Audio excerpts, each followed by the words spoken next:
Hey guys, Brian Hill with The Complete Combatant. This is the part 4 and the final part of Calling Your Shot series.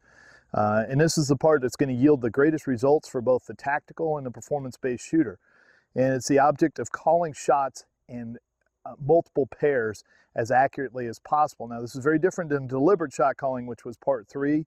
I suggest you look at pattern and the part 3 of deliberate shot calling. But this is the idea of calling multiple shots. And all I can basically do is call them hit or misses. I may be able to call the direction they missed in, but to a great degree, I have to let up the certainty that I had before.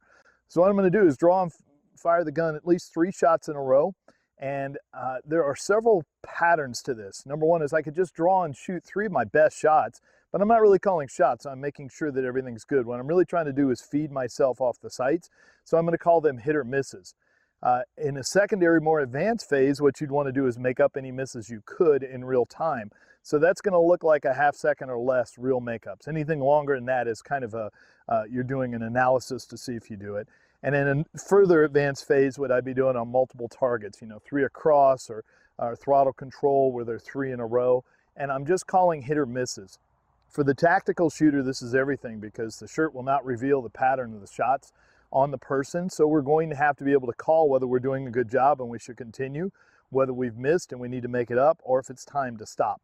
Now this all comes at a bit of a sacrifice. My speed mode is 10% faster in this. So, I'll see like a 120 draw here because I'm going to see a bit more. Maybe a little longer draw because I'm at 15 yards.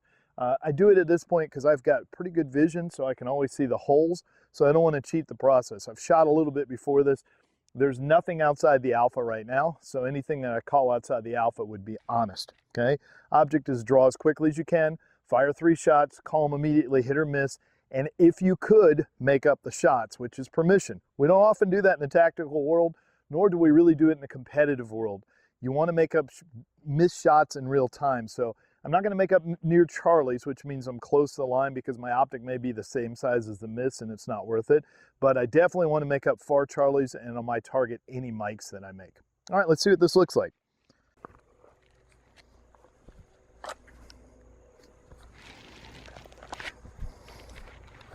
Going to use a timer so that I know what the splits are between to see if I'm doing a good job. For me at this range, 30s or 40s would be about right.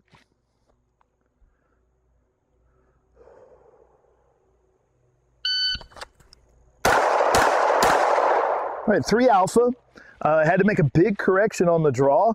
The sights came in from the right, so it's kind of dominant. It was a 141 draw.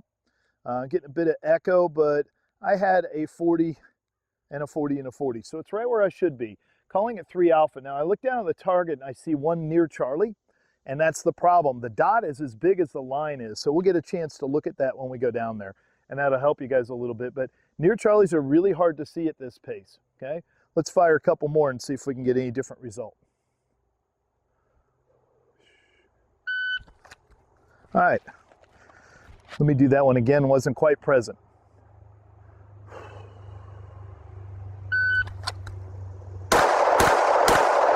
All right, 3 alpha. Really had to clean it up. I think I got a little camera nerves today. 160 on the draw, but 45s across the board. We got 3 alphas. I don't see anything different unless there's a large mic down there that I'm missing. Let's do it one more time.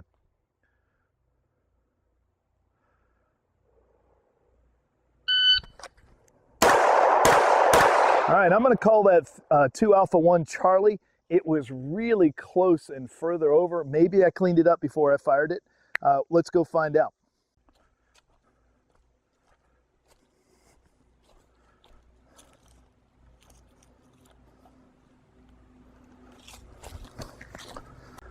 All right, guys, so here's the target. Here's the Charlie that I called earlier.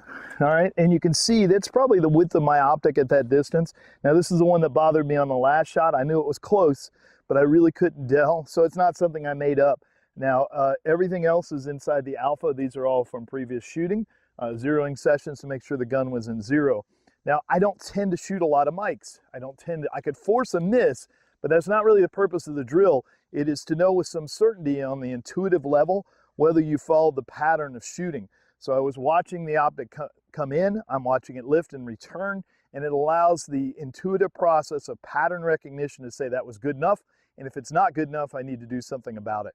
This is powerful. This is the essential warrior's mindset of knowing when you've done enough, whether you're getting the right response from the stimulus, and whether you need to do a makeup action afterwards. I highly recommend that you sacrifice 10% of your speed to have the absolute certainty that you know that you're getting the hits you need in performance mode. And that's what performance mode truly is. It's seeing the sights and calling your shots and knowing that you're doing a good enough job, or learning immediately when you make an error and fixing it. You know, and the problem with most people is their errors are repetitive. They don't see it, and then they make it up somewhere later and it's too late.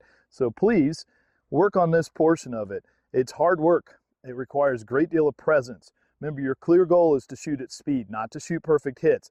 That's not calling your shots. That's applying your fundamentals without fault. But it's going to cost you a lot of time. To be present.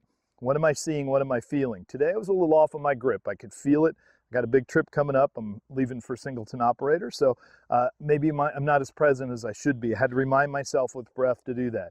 The immediate feedback loop was see the dot coming into the target and seeing it lifting in return. How is it behaving? Is it painting the inside of this target? As long as the paintbrush is in here, we're going to call it good.